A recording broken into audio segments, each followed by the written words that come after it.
ọjọ́ mẹ́ta o ẹ̀yin èèyàn mi nílé lóko àti lẹ́yìn odi. Orúkọ mi ni Idris Busari, olùdarí Rescue Records àti Picture Time Films tó fìdí sọlẹ̀ sí ìlú Indiana ní orílẹ̀-èdè Amẹ́ríkà. Ètò wa tòní dálé lórí ṣíṣe ìdúpẹ́ lọ́wọ́ àwọn ẹni tó kí wa kú ewu ọmọ.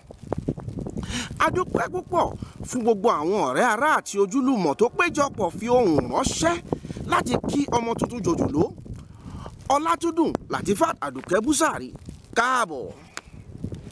Lóòótọ́ ni wípé à ń ṣe ìrètí Àdùkẹ́ lọ́jọ́ 17 nínú oṣù Ẹrẹ́nà, ṣùgbọ́n àwọn dókítà onímọ̀ ìjìnlẹ̀ nípa ọ̀rọ̀ ìbí rọ̀ wá wí láti ṣiṣẹ́ abẹ lẹ́sẹ̀kẹsẹ̀. Láìròtẹ́lẹ̀ ìbí ti tásìkò láti tọwọ́ ìpàdánù ẹ̀mí ìyá àti ọmọ bọlẹ̀. Ìyá Àdùkẹ́ àtàdùkẹ́ ló ní kí gbogbo yín o.